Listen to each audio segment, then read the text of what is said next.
HatchShowPrint is a letterpress print shop in Nashville, Tennessee.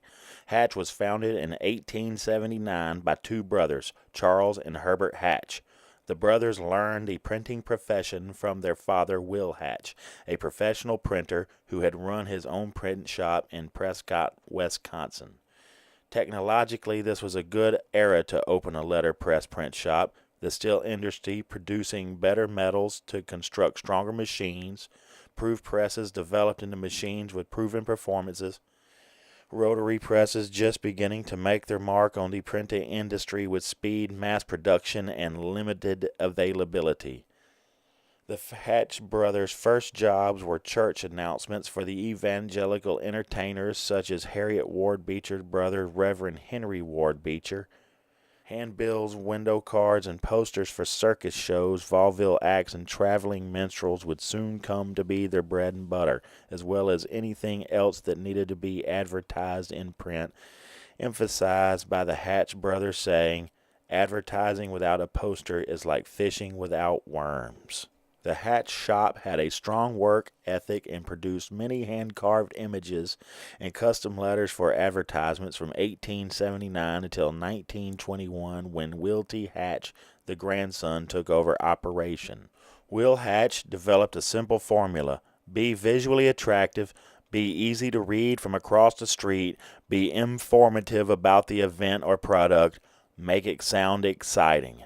This formula made the standard Hatch design: bright colors on a white background, images strategically placed with catchy slogans such as their own, "We crow about our prompt service." At first the images were all hand-carved. Will T., a master carver.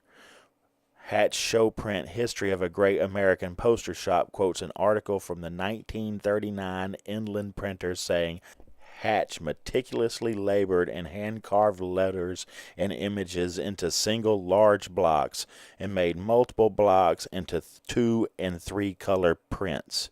Hatch's accountant, My Fulton, claims that Will Hatch could draw the images and letters backwards, straight onto the wood.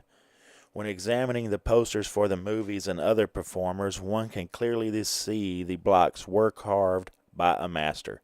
An example of the full-scale carved letters picture in all is the J. Edgar Hoover Tells Her Story poster on page 53 of the Hatch History.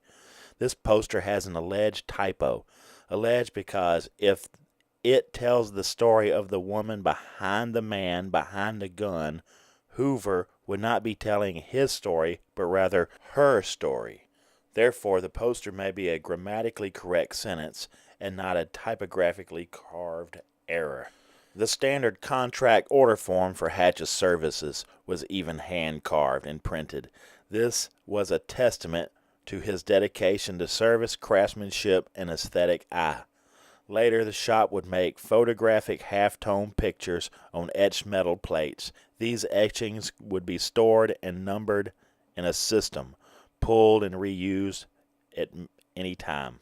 Part of the Hatch success rode on their ability to produce and distribute their product efficiently. These posters were not just local but nationally used. The time and dates would be left blank and then printed or hand-filled on location. The other part of their success was in location, location, location. Hatch was first located right behind Ryman Auditorium, a popular entertainment venue which would soon become the home of the Grand Ole Opry. This location had a steady supply of customers in the show biz, particularly the country music side.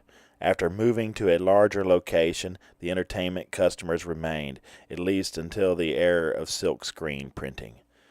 After Will Hatch died in the early 1950s, the shop passed through a set of managers and owners. By the 80s, the shop was floundering in debt with no real clients. It was being kept afloat by the love of dedicated past employees. That is when Jim Sheridan stepped in. Jim, with a brand new English degree, was originally hired to write a history of Hatch. His new writing project blossomed into a love of the subject and dedication to the preservation and eventual rebirth of the print shop. Since Jim's career began at Hatch, the ownership of the business and location has changed multiple times, moving from an out-of-the-way place to presentations at the Grand Ole Opry Fairgrounds, back to close proximity with the Ryman Auditorium. Hatch then transferred ownership from an old friend of the Hatch family to the Country Music Hall of Fame to Gaylord Entertainment. Gaylord Entertainment then donated Hatch to the Country Music Foundation. The Country Music Foundation considers it a treasure to country music and entertainment in general. Jim has turned HatchShowPrint from a floundering money pit with dedicated volunteers to a profit-making print letterpress shop with interns from various universities.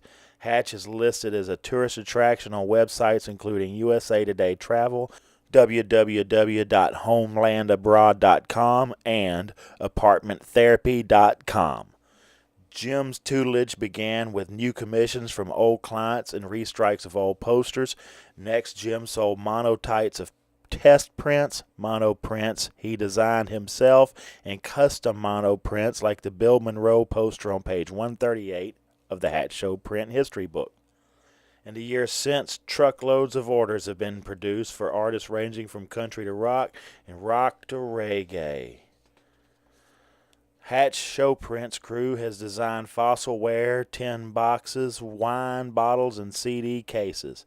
Hatch even expanded with smaller hand-operated Vandercook presses, relieving some of the burden put on the behemoth Michelle automatic press.